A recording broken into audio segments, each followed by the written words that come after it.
Sometimes to come back in a game, all it takes is what Jund players like to call value. Hey Dragonauts, Astral Flame here, tapping out to talk about Jund Midrange. And just like I'm tapping out, you should tap that subscribe button to stay updated on all the new deck lists coming out for the Lost Caverns of Ixalan meta, even though soon it's going to be a whole new set. With that, let's get into Jund Midrange and what we want to do with this deck. And it is nothing but Value Town in the truest way. Thus the name Boomer. The Boomer Jund deck kind of got its initial name from the history in Modern, where it was value trading, value creatures, value spells, and you just outvalued your opponent. And that's what we're looking to do here. We have a few different ways we're looking to do that. Starting off here, let's take a look. We got the Trumpteing Carnosaur, a grade 6 mana 7/6 creature with Discover 5. You know, that new cascade that lets you find some value. And if you saw the intro, that managed to give me the Bonehoard Dracosaur, which was a huge way to come back in that match. And the Bonehoard Dracosaur is an even greater value engine. Being of your upkeep, you're going to get to exile the top 2 cards. If you've got a land and a non-land card exiled, you're going to get a treasure and a 3/1. So not only are you building the board state, not only are you getting treasure for mana, you're also seeing 2 extra cards a turn, which is absolutely huge. Pair that together, you've got good old Glissa, you know, dealing in that combat damage, knocking down some counters from Planeswalkers, destroying an enchantment, or even getting to lose a life draw card. Sentinel of the Nameless City, letting us get those map tokens to dig further into the deck. And we're pairing a package of a few cards from Wilds of Eldraine. The Questing Druid with Seek the Beast for impulse drawing 2 and growing as we cast spells, along with the recursive nature of the Mosswood Dreadknight, letting us get card draw in the early game and a 3/2 beater in the late, and something that's just going to keep coming back and coming back. Pair this all together, you've got a deck that just does not stop. Every card has an impact, every card does something, and there's always more to do. If you do run out of stuff to do, there's still other creatures we get to play, like Sheholder the Apocalypse. Shelly's been around for a while, we all know what she does, and it's still just good to have. Along with that, we are playing a copy of Decadent Dragon, stealing a couple cards from the opponent, but also when it attacks, we're going to get a treasure token, accelerating us ahead when we want to play some of our bigger spells, like Virtue of Persistence. All these creatures that we have are values. At some point, they're probably going to get destroyed. It's inevitable. It happens. Virtue of Persistence is something that we can ramp out thanks to all those treasures we're making and start getting back all our creatures. So more Sheoldrids, more Trumpteing Carnosaurs, more Bonehoard Dracosaurs. Nothing's going to keep this deck down. However, you do want to keep your opponent's deck down, right? We want to make sure we're answering everything that they do. That is where your removal package in this list is going to come into play. The Virtue of Persistence on the Lockwane Scorn is the first spell you're going to start playing it, but we're also running a package of Anoint Affliction, just a great 2-instant removal that is going to get a creature exiled. We love that. We have Go for the Throat, destroying non-artifact creatures, Terror Sunders, being able to hit in, artifacts and enchantments, or kicking it for more. And then a double package of Cut Down and Duress. This is going to let you target non-land cards in your opponent's hand, non-creature as well, and Cut Down's good early game removal. Before I get into the sideboard though, and the value that gets pulled into this deck, I should also touch on the one of Unleash the Inferno. Something that hasn't seen a ton of meta play in the late is part of it, but nonetheless is still a very strong card. It is 4 mana instant to deal 7, and any excess damage lets you blow up an enchantment or artifact with converted mana equal to the overrun damage that was done. So a really nice 2-for-1 that's still very strong in the meta. In the land base, before I really get on, we do have some fun little things coming in here. Cavern of Souls to name either dragons or dinosaurs, making our stuff uncounterable is always good. And we're running a couple of the Restless cards. So the Restless Ridgeline, the Restless Cottage, and the Restless Fence. These creature lands are great to progress the game in dealing damage to your opponent and using their utility effects. Restless Fence is going to help you dig through the deck to find some answers. Restless Cottage is going to be able to exile cards from your opponent's deck and their graveyard, and get some food tokens, while the Restless Ridgeline is going to progress the damage of the game and keep some of your creatures back as a blocker to make sure you don't go down. Touching to the sideboard though, not much too going on, differing from what I normally run, right? We've got some triple Brotherhood Zen to bring in against the aggressive matchups, Deep Cavern Bat against the mid-range and control meta, that extra Duress against non-creature heavy decks. We have the extra Terror Sunder for any enchantment or artifact heavy lists, Lily for some single target removal against mid-range mirrors. With Nixilis, great for control games so you can progress and deal down your opponent's life while keeping yourself steadily up. And if you're against those domain piles or the one specific creature that always beats you, the end is going to be able to come in and answer that there. Anyways, Dragonauts, this is Boomer John. Please enjoy the games. And I don't currently have black mana, but being able to play in the Questing Druid is kind of nice. And then we have a Carnosaur removal, and if we draw into the black, we can play the Anoint. Makes this a viable 3-3. We also just kind of go like Restless Ridge on 1. And I can even name Glissa on the Cavern of Souls as Phyrexian. So I think I like that. We're going to play in the Questing Druid here.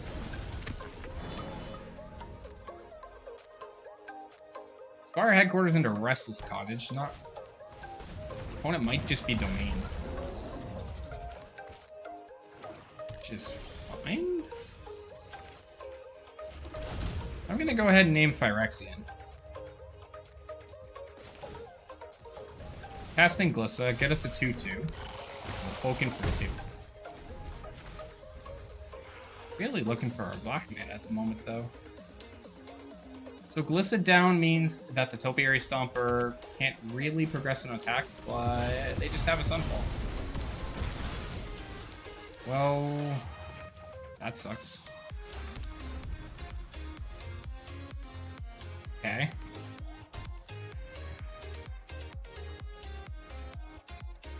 I'm just going to animate the land and push in for 4. Yeah, there's not really much I can do about that. Hey, Ford. Welcome back, friend. Hey, yo. Ford, thank you so much for that 5-month streak on subscription.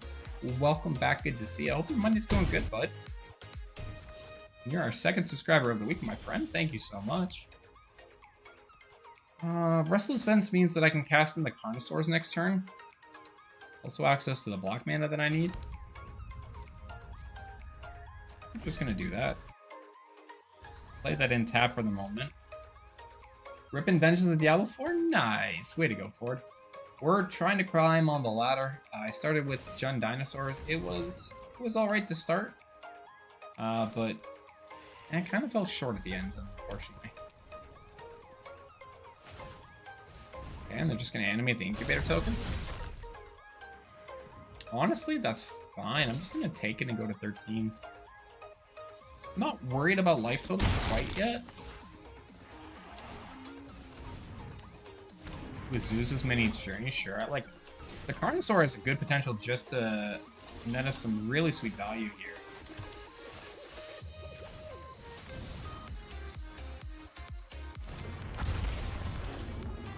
So let's see what we get off the top. We get a Dreadknight.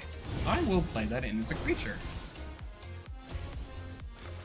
Alright, that worked out. And the only thing I could be worried about is a Leyline Binding off the top. To try some Boros? I might, Calper, I might. If Jund doesn't keep working out. Yeah. Always felt like they had that anyways. So even if I played the Dracosaur, they always had the bindings, so that's fine. Maybe later, Calper. I'm really just wanting to play in some Jund tonight. I haven't played Jund in like 2-3 weeks. Alright. Linestock. From what I've noticed, the new decks do well getting into Plat, but after that, it's the Excel. I don't have block. Can't really take 11. Excel getting higher? It's a mix. It's definitely a mix of stuff. Carnosaur round 2, I guess. All right, we got a Bonehoard Dracosaur. That's nice. Dracosaur's a nice hit off the Carnosaur. I wonder if Carnosaur's maybe just like too big for the deck, and I should just cap it at the Dracosaur. Okay, discarding. Why would you discard the Herd Migration?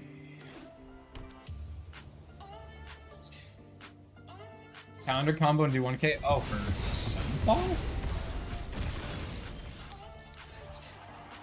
Sure.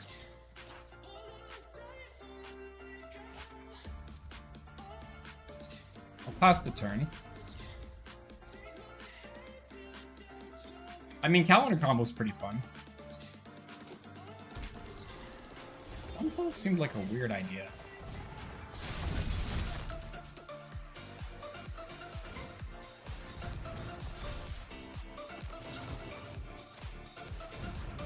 Well, I'm just going to use Unleash the Infernal and the Vine Stalk. I can't counter it. And with that excess damage, I just get to blow up the 4/4. So, that was cool. What you got in hand, opponent? Alright, that's cool, that can go. I'll play down another Dracosaur.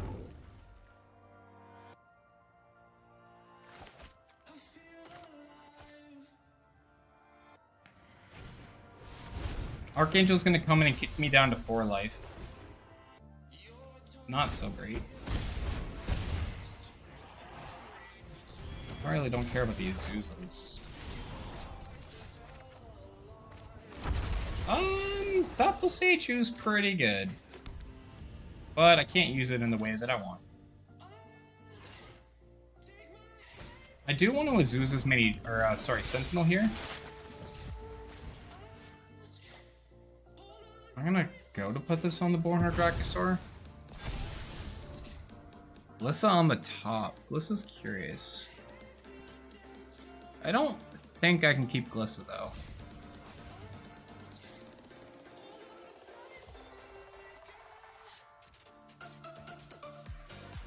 I just have to say no attacks and pass.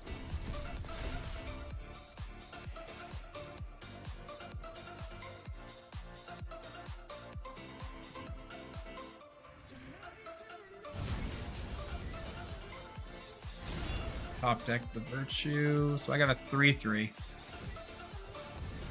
Absolutely brutal. But wait, there's more. Get rid of the land at least.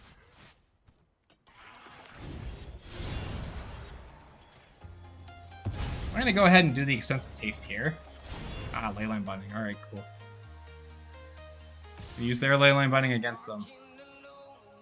I'll go to 1.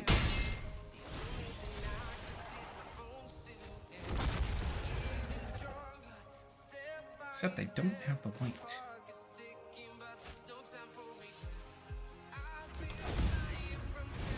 I will play in that Darken.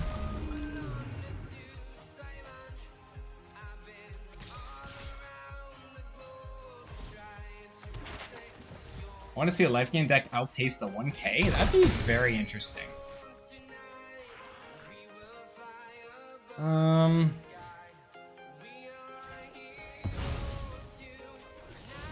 land off the top anyways. Alright, that's the turn. Oh, yeah. Chucklaw, 1977. Welcome in, friend. Hope your night is going great and good to have you in. Welcome to the Ember Dragon Legion, my friend. You're our second follower of the week. Thank you so much. Hope you're doing well. Welcome, welcome.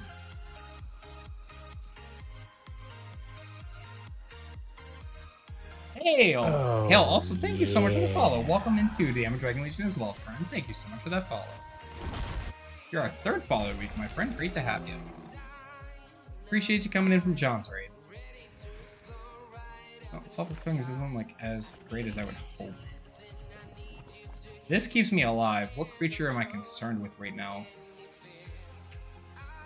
They could bring back Glissa. Honestly, I might just Leyline Binding back the Carnosaur and see if we jam in the removal off the top here.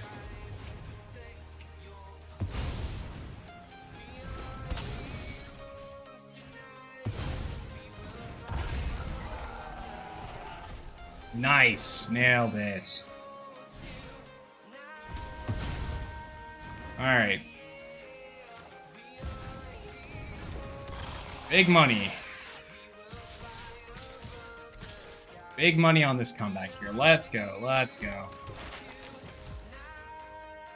That's a lot of damage.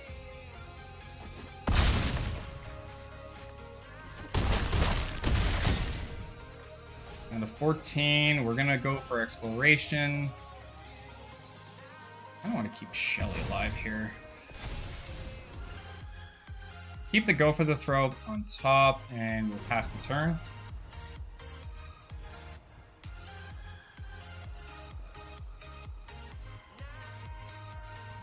Bringing back Glissa.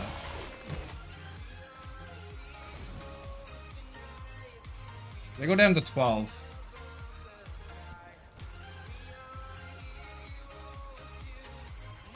If I had 1 million Power Glade earlier, fair. Alright, going down lower. Love to see it. Love to see it. Oh, we're going places. I think we snuck away with game 1. Oh, we're bringing in Terra Summons. Cut down in this match is kind of bad. In Historic? Yeah, in Historic, those are fine. I'll bring in the Duress.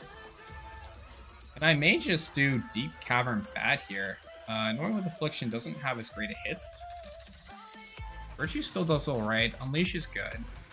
Might go down... Play Infernal Grass then? Yeah, Infernal Grass is totally fine. Questing Druid and Dreadknight could probably each go down by 1. The end gets curious if we enter C in a Traxa. I don't know that we will, but we probably at some point will.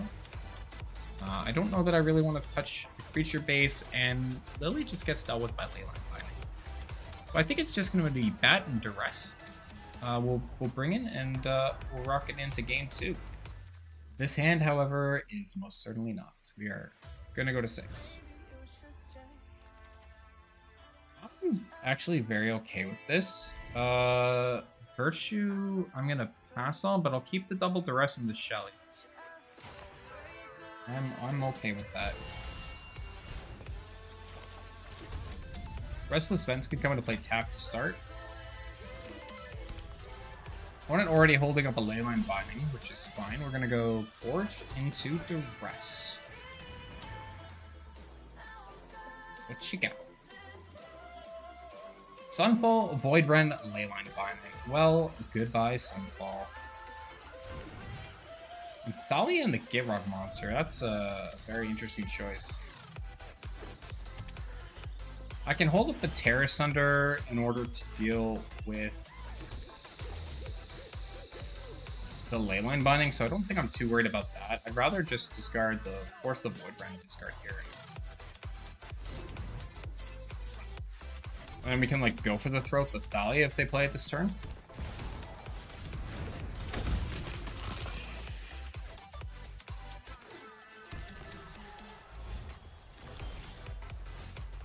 Another Duress is tempting, but I just want to go for the Throat. I don't want that sticking around for extra land drops, especially when there's so little cards in hand already. We just kind of need to draw lands. That is in fact a land. Cavern of Souls does this job. I'm gonna name Phyrexian here for Shelly. And what I'd like to do is use the Sheholdred, bait out the Leyline Binding so we know it reduces the cards in hand. Like that. We get a direct answer by the Leyline Binding having to come down, and then we can just Terra Sunder it on our upkeep, which feels great.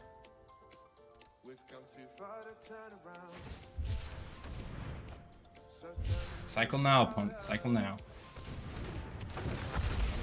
Alright, 1 card left in the opponent's hand. Let's find out what it is with the Duress.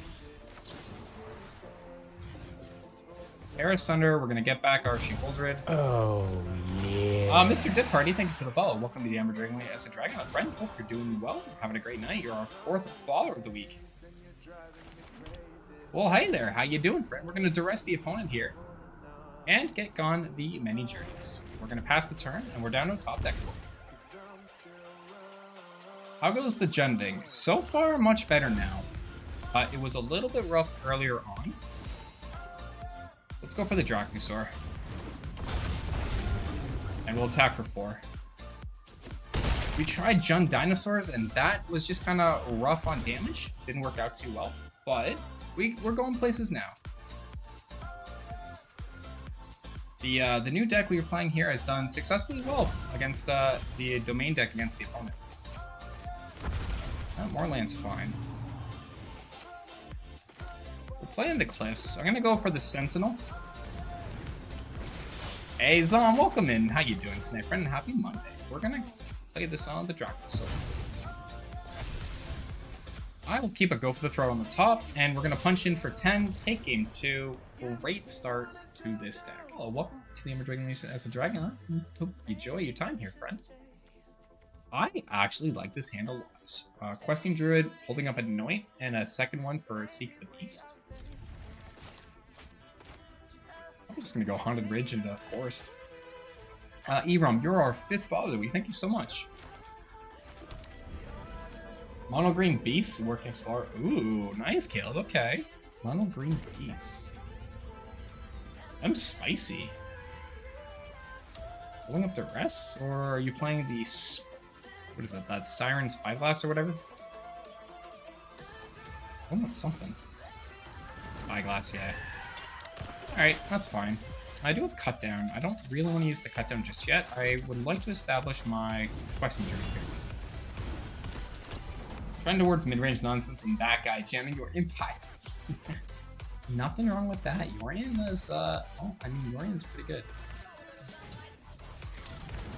Okay. I'm actually okay with the bat here, because it doesn't matter what card they take, I get to kill the bat. Ideally, they should take the Cut Down, because then I'm forced to use the Anoint, which is the better of the two removals. So if the opponent is smart, it's Anoint Affliction. And what I mean by that is they take the Cut Down, so I'm forced to use the Anoint Affliction. That's what I meant. I'm just like developing the Sentinel here for the map token, so we're just gonna go ahead and do that. Say no attacks. We'll hold off for a round just to develop the Sentinel. Adios, and all control mage, welcome in. How you doing tonight? Good to see you, friend.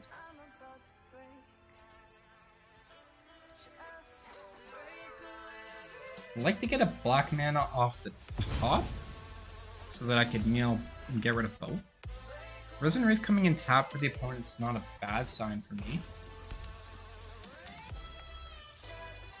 I have an issue if they have a Cut Down, but it's just an Obika, so that's fine. And they go in for 2, so that's fine. I'll go ahead and try for the Questing Druid here. I'm looking for a black land off the top. Cavern is in fact a land, but not the one I wanted. So I want my Cut Down back. And I'll attack in. Come down to 17, pass the turn. The 18, no map tokens, just a back key. Kiba, wrecking your raid. It's fine. 3 lands, there's no weakness in activating. That time could take care of the Siren. I don't think they. Would you attack with the 1/1? I feel like you don't. If opponent's gonna pull anything off here, they might just be looking, dropping the land. Oh. Are you missing land? You are in fact missing land. Okay, we have options. Did get it there. Another Kiba. Really on the drain game, that's curious.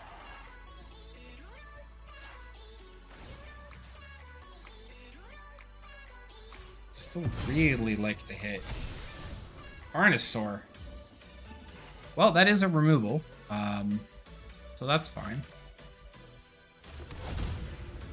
I'm gonna go ahead and name Dinosaur on that. I don't want to just try to impulse it. That doesn't make much sense. Cast that in. Take out the Spyglass, because this is no blocks and we're attacking it now for 7. We can pass the turn. I'll draw the Carnosaur and I can use that as a removal, or I can just cast it since I have the Boseiju.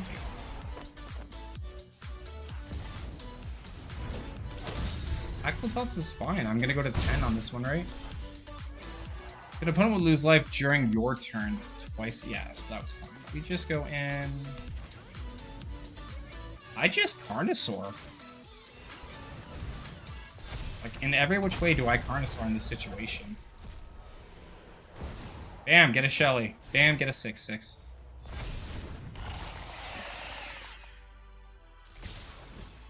Back in with everything. We're gonna lose the Mosswood Dreadknight. That's fine. That's a She-Holder trigger for next turn.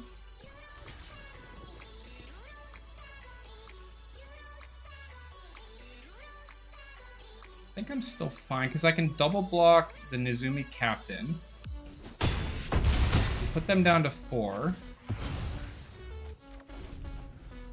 Shelly puts them to 2. Using a Beast and then playing Cavern of Souls. Garrick and Vivian. Oh, that's spicy, Caleb. That's spicy. So 4, 5, 6. I go to 4.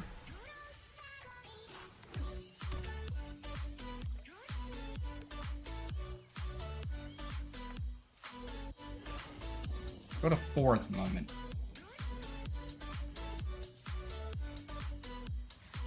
Interesting deck from the opponent.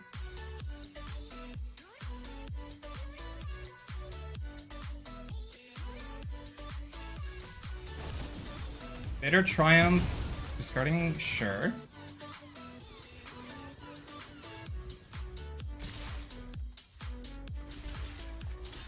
Block the Nezumi.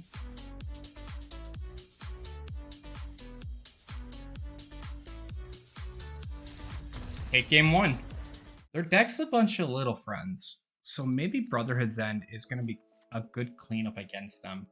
It seems to be just pinging with Bloodletter. Anoint with Affliction hits a decent chunk of their stuff, as does Cut Down. Duress may not be the best inclusion on this one. Even Tash's Tiebinder's pretty weak, so we probably cut the Duress. I'd love a 3rd Virtue, but 2 is probably still sufficient. The End could be okay, just for a great exile, getting rid of all the Bloodletters, and then suddenly I'm not worried. So I think it's going to be Brotherhood's End and the End coming in. Carnosaur still hits a lot. Shelly's still good. Decadent Dragon, I think you're going to get cut on this one. Unleash the Infernal at instant speed, can kill the Bloodletter. That's still good. I'd like keeping in my cards there. Questing Druid in this one on game 2 on the draw isn't as strong as on the play. It'll still take time to build. So we can cut Questing Druid down. And yeah, I still like keeping in the Anoint Affliction. It still hits a lot of their early creatures. So yeah, we'll bring in Brotherhood's End and the End. End will help us answer Bloodletter, and we'll use Brotherhood's End just to clean up the board state.